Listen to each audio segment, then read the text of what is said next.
Hello, everybody. My name's Cristiane, and I'm an exercise physiologist with Simply Health Solutions. Today, we're going to be talking about exercise and cancer prevention and how exercise can actually help with reducing our risk of cancer. So the big thing is cancer is a very, very scary word, especially for people like myself who have actually had a lot of different family members experience cancer and for some actually pass away from cancer. So even in myself, I consider myself to be a relatively high risk of somebody developing cancer because I have a relatively extensive genetic history of cancer in my family, and it's scary. I've worked with a lot of different cancer patients, and people have been through it, both as the healthcare provider, but also as a family and a friend. So I know it's a really, really scary word. And the other thing that makes it so scary is there's so much that we still don't know about cancer and about cancer treatments. Sometimes it feels like there's a lot that we don't know, especially when it comes to the slightly less common cancers. Some cancers actually have a really, really good recovery rates and do really, really well with treatment. Other ones tend to be, unfortunately, a little bit more aggressive, a little bit more difficult to treat. And that plays a heavy role into the concern and into how much we stress about the impact of cancer, not only on our loved ones, but also on ourselves. What we currently know is that about 4 in 10 cancer cases can be prevented through healthy living and policies that protect the health of Canadians. So there are things that we can do. It doesn't necessarily mean that absolutely everything is out of our control. There are, unfortunately, a lot of things that are out of our control, but there are things that we can do to help lower our risk. A couple of contributing factors to our health risk of cancer are going to be things like smoking. I feel like that's really the big one that most people think of is smoking. So if you are currently a smoker, that is something to just be aware about and maybe looking into either reducing your smoking habits or trying to prevent or try to reduce your smoking and try to not continue smoking anymore. It's very, very challenging, I know, but it is something that can be worked on. And there are tons of different programs out there to kind of help reduce your smoking. But what I find interesting about this diagram is the idea that inactivity is actually number two on that list. So while everybody thinks about smoking, a lot of us don't actually realize how much of an impact exercise has. And as an exercise physiologist, it's something I'm always talking to people about and how much it can actually help you, not just in your cancer risk, but in so many different things. And I love it because it's basically this idea of it's one treatment option that helps with so many different things and does have relatively lower risks than a lot of other treatments out there. Not to say that exercise is meant to replace other types of treatments, but it is a really, really good thing to add into your overall treatment plan, whether that is for cancer or whether that's for other things. And exercise, like I said, has been shown to be one way to really reduce our overall risk. Again, what I love about it is not just it reduces our risk of cancer, but it also reduces our risk so many other things. And in terms of which cancer specifically can be reduced with exercise, there's still a lot of research out there about it. One challenge that they often have is this idea of how do you directly look at the impact of exercise on cancer risk, because we cannot stick people in a room and for 6 months to a year and kind of completely observe everything that they're doing in terms of exercise. So a lot of it is kind of we the researchers will recommend a exercise program for, let's say, their research participants, and then there's a little bit of that trust that the person is completing it. And then there's all these other things. So there's going to be genetic factors. There's going to be what else are they doing in the day. So it is somewhat challenging to really, really link exercise with reduction in cancer risk. However, they actually have looked at regular physical activity and how it can help with very specific cancers, which include things like lung cancer, breast cancer, kidney, uterine, esophageal, stomach, colorectal, and bladder. So these are all things that have been directly or indirectly linked to reducing your risk and how exercise can really play a role. So, for my talk today, I'm going to be talking about exercise and cancer prevention, and basically a little bit of the nitty gritty of how exercise helps. I'll try to keep it a little bit less on the nitty gritty scientific side of things, but a little bit more broad and general.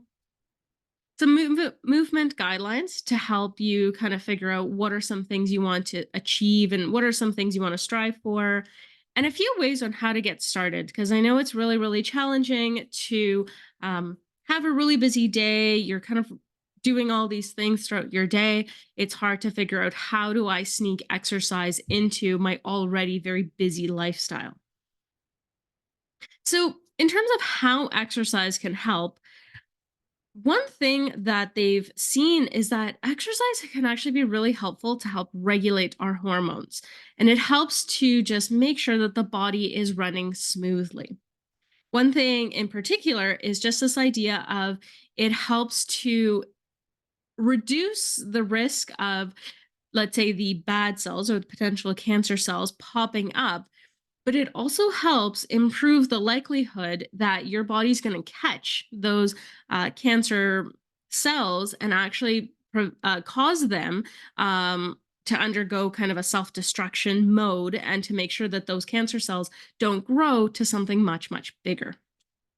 They also help to regulate the cancer metabolism, try to make sure that it doesn't grow to the point that it becomes unmanageable. Because there are going to be times where sometimes there is a growth in our bodies that could technically be labeled cancer, but doesn't necessarily pose a risk to our overall health. Again, that's where you kind of talk to your doctor and you kind of figure out, if it's malignant, if it's benign, kind of what stage, kind of where that growth is, and kind of how it's going to impact your body. But again, your body does generally try to reduce our risk of letting cancer cells grow to a drastic extent. Um, the other thing that was really interesting is just this idea of, it helps to regulate our nervous system. It helps to make sure that the nervous system is running smoothly, because you want to make sure that the messages throughout your body are actually being sent properly, and that everything in that messaging system is actually working and running smoothly. The other thing is, it helps to improve our immune system. So there are a wide variety of cells in our body when it comes to our immune system. It is not, it has, in my opinion, it's probably one of the more complex areas of the body and physiology and how it all works together. But there are actual specific cells that go around looking for cancer cells. It goes around looking for cells that kind of look like our regular cells, but there's something off about them. And that's what makes it so difficult about cancer cells, is that technically a cancer cell is our own cells, but there's just something slightly wrong with them. So your body has to be able to identify which one are the good, regular, properly working cells, and which one are the ones that are slightly off, and which ones are the ones we have to get rid of. So exercise helps to promote these cells that go around looking for cancer cells, and they also make sure that they are getting rid of these cells. The other thing that can be really helpful is, it helps to reduce inflammation. So helps to reduce swelling. And I find that swelling and inflammation, that term gets kind of thrown around a lot, and it kind of depends on the specific context. So for example, if you were to twist your ankle and it really really hurts, and now suddenly it's ballooned up and you have swelling in that ankle. That is a little bit different than what a lot of people talk about when they talk about chronic inflammation, because that swelling in the knee at the time can actually be helpful, or if you, let's say, have a really big cut on your arm and your body kind of reacts to it with inflammation, that can actually be helpful. But it's this idea of constant, very usually relatively minor inflammation can actually be really, really harmful for us. It's not something where we want it around all the time. It has its time, it has its place, but it's not something we want laying around kind of all the time. So exercise has a way to just make it not as not as present, and helps to kind of reduce the inflammation that we experience kind of in our different parts of our bodies. It also helps to reduce this feeling or this sense of immune system aging. So, in a sense, exercise helps to keep your immune system young, and it helps it to keep it energized, helps to keep it on its toes, and helps to make sure that it is working properly. The other thing that also helps with from exercise is this improvement in circulation. So it's this idea of making sure that your circular system, so your blood and everything else, are circulating constantly so that they're keeping an eye out on everything else that's going on in your body. I always think of it like police cars. So if a police car is only coming to a particular area once every 6 months, then things might start happening in that area, versus if that cop car kind of came around a little bit more frequently, just to keep an eye out and make sure that nothing bad is happening. So you do kind of want that improved circulation, which you really feel when you're exercising. Your heart's pumping, all the blood is kind of going up, your blood pressure is going up, your heart rate's going up in a healthy way. And because your body understands that you're exercising and you're going out and you're doing something, it actually is a very, very positive thing. The other thing is exercise helps to just maintain an overall healthy weight, so that there is going to be less strain on the body and making sure that everything is running smoothly.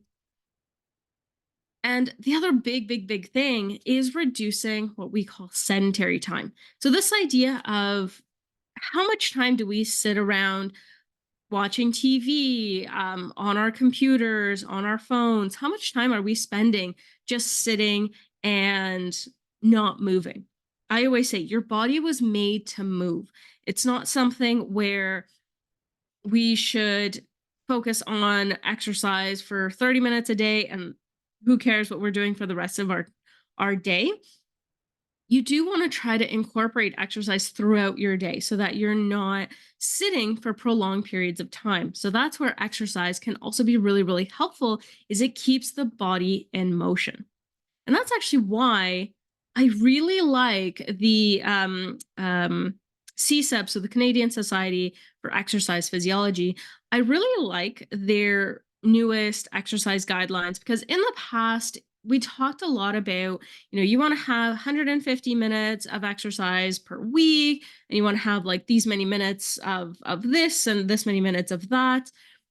Whereas what they've done now is actually taking a look at your entire day. So, not just thinking about, like I said, those 150 minutes in the week of exercise, and doesn't really matter what you do for the rest of the day, because it does matter.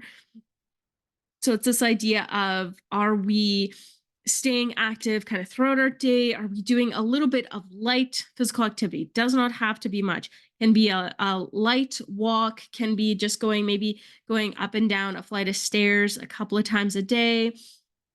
And just trying to sneak in those physical activity bites throughout your day. The other thing they also talk about is sleep. We often get very annoyed with sleep. We're thinking it's just this annoying thing that we kind of need to do, but if we drink enough coffee and we do enough things, we can try to like not sleep as much.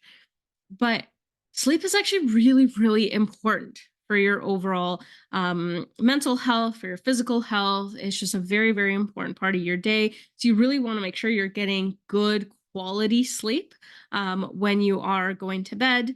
And like I said before, is reducing that sedentary time. So it's not just physical activity or nothing. There is a little bit of that spectrum. So you do want to try to reduce your sedentary time and just try to be somewhat active throughout the day. I always say neither extreme is good. You don't want to be high intensity movement all day, every day, because your body does need to rest. But at the same time, especially in today's culture, I find we're kind of drifting more into the sedentary lifestyle. So if we can try to find ways um, to be active and to go out and be and to kind of move, the better it is for us. So there is that general kind of goal of going for 30 minutes of exercise per day of physical activity. In general, higher intensity exercise tends to provide better effects, but that is very, very dependent on your current abilities. So, what somebody may consider high intensity exercise might be relatively easy for somebody else. So, again, we want something that is challenging, but we don't want something that we are completely out of breath. We feel like we're going to die. You don't want to be doing too much of very, very, very intense exercise. And do include both aerobic exercise, which is something that gets your heart rate pumping, gets your heart rate and your blood pressure going. And then you also want strength training, which involves kind of using some sort of weight and trying to build up strength. That weight can actually be your own body. So even just up and down, getting up and down from your chair, that can be considered a strength exercise. You can do like push-ups on the wall. There's so many different things that you can do to try to keep yourself physically active. And I'm very, very guilty of this, of leaning more towards one than the other. So it is something where it is important to do a little bit of both because they both provide really, really good benefits. And you don't want to be getting all the benefits from one and then not getting benefits from the other. And then, as I've kind of really drilled it in today, is reduce your time sitting, reduce your sedentary time. Like I said, really, really common nowadays with phones and cell phones and TV screens and computers. We're just always sitting down. So even just trying to sneak in kind of a little bit of exercise throughout the day is going to be really, really helpful. And then how to get started. So, ideas on how to make the switch.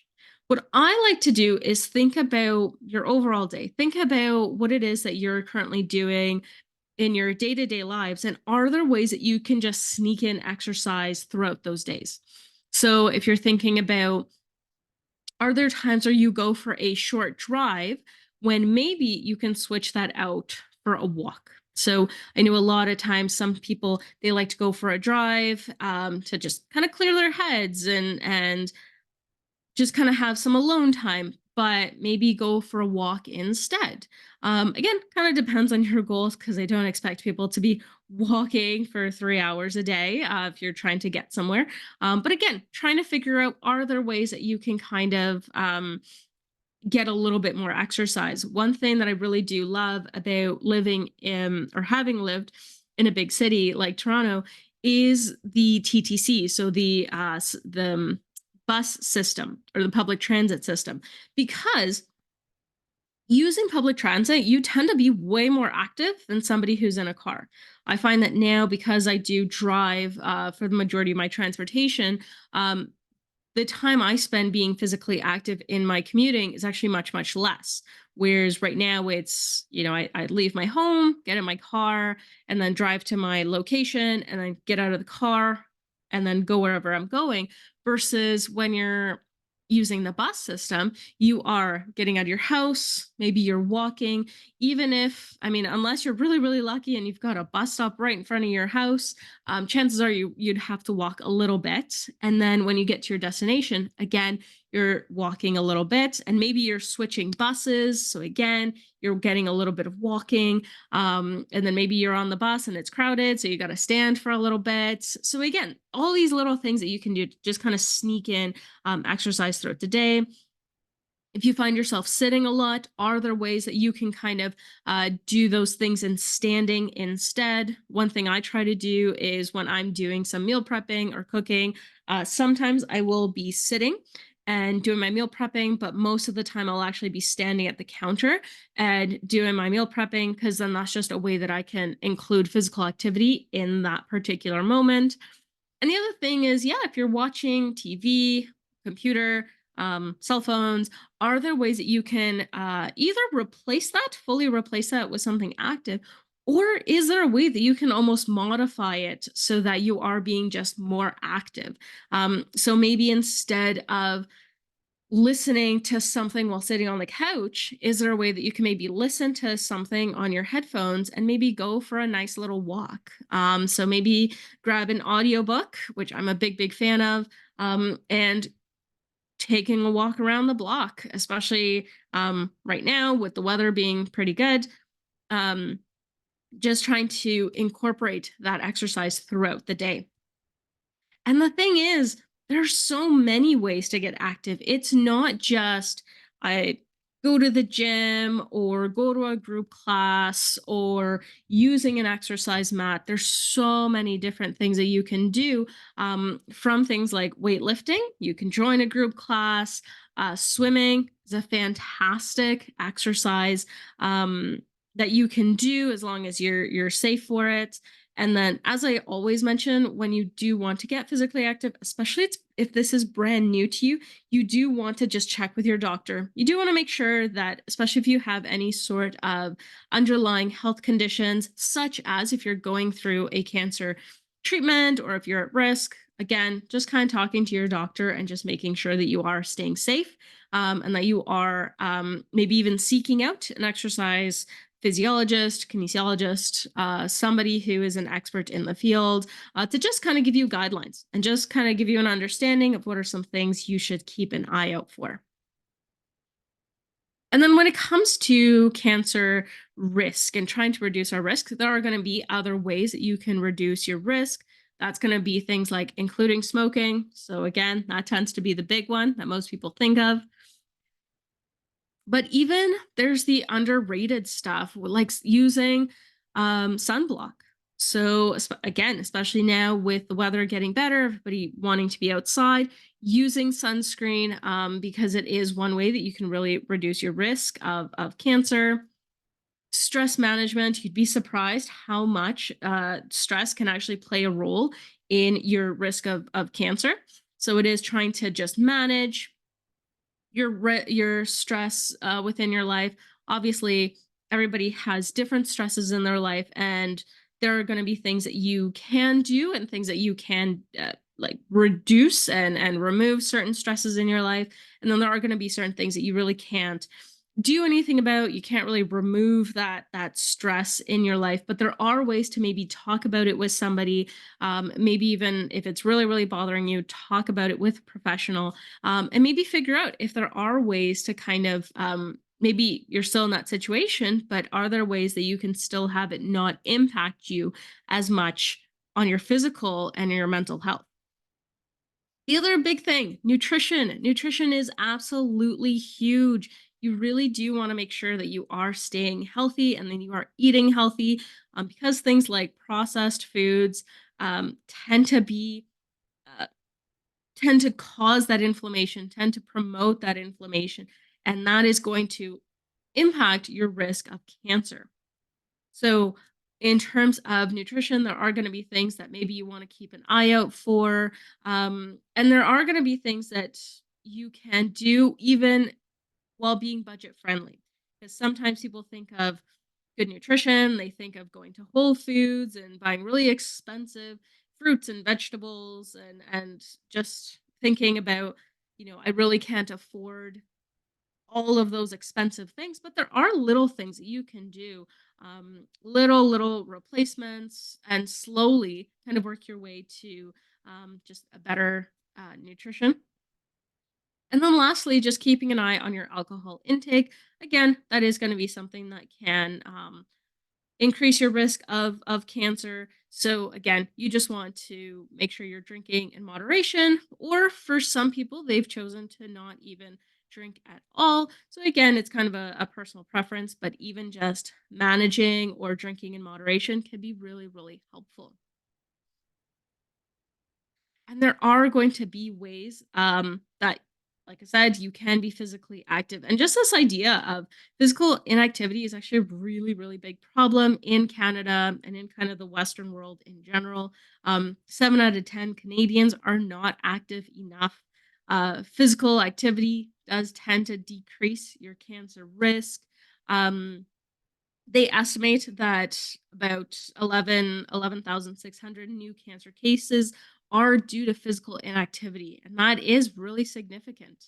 And if that trend continues, it'll just keep getting worse. So, just that idea of what are some ways that we can be physically active. And like I said, it's not even just for the cancer risk, but it helps with your heart, helps with your brain, helps with your muscles and your joints. So even things like arthritis and osteoporosis and high blood pressure, anxiety, depression, there's all these different benefits of exercise. Whereas I think most people, when we think of exercise, we just think about our waistline and dropping weight, but there is so much more to exercise than just the aesthetic.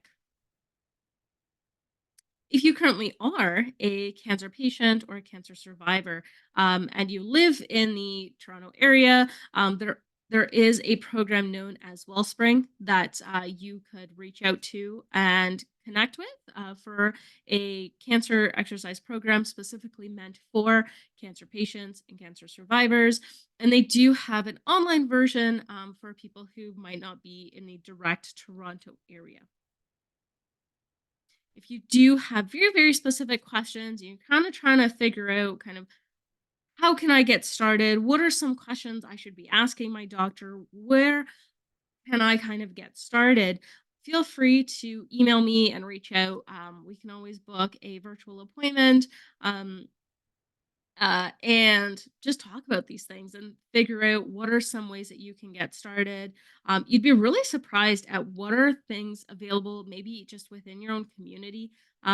Sometimes just your local YMCA, sometimes maybe the local city, or if you have kind of a rehab center, you'd be really surprised that there might be things there. And even in terms of funding, if funding is an option, is a difficulty or is a challenge for you, there are going to be, again, maybe different options, funding options. I know in Toronto specifically, there is a funding option available to sign up for City of Toronto programs. So I believe, unless things have changed since the last time I looked into it, they give you kind of a credit for the year, and you can actually sign up for different programs at a reduced cost or potentially free of charge for those who are low income. So again, you'd be really, really surprised, and it doesn't have to be expensive. There are tons and tons of things that you can do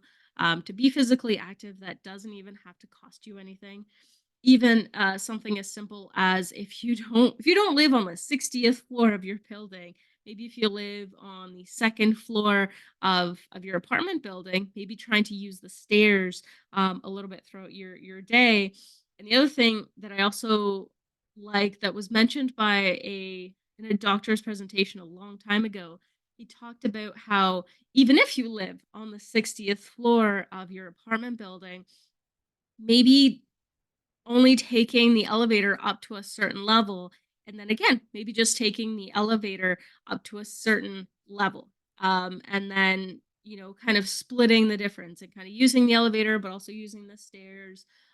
Or even depending on if you're really, really struggling, you just go into the stairwell and then just practice your steps and just practice like on that one single step and just kind of going from there. Again, there are ways that you can get really, really creative. And that's one of the things I love about my job in home health and working with people at home is figuring out ways to actually get physical activity while again not spending too much money on a very, very expensive at home exercise equipment. I've had people use juice boxes as weights. I've had people use just body weight and um, things around their home to stay physically active. So again, you'd be really, really surprised. And I always say, like, again, your body was made to move. You do want to be active, and it's going to look different for everybody. Some people, it will look very, very different, and we can't just compare ourselves to our neighbor, our friends. We have to figure out kind of what works for us, our lifestyle, our current health status. And again, that's where it's important to maybe just talk about it with a medical professional or an exercise therapist to just kind of make sure that you are on the right track and you are staying safe, whatever it is that you're trying to do. So, like I said, if you do have very specific questions, feel free to email me. We can always set up a virtual appointment, and maybe I can help you um, go into the right direction. Anyway, thank you all for joining. Hope you found that helpful, and I will see you next time.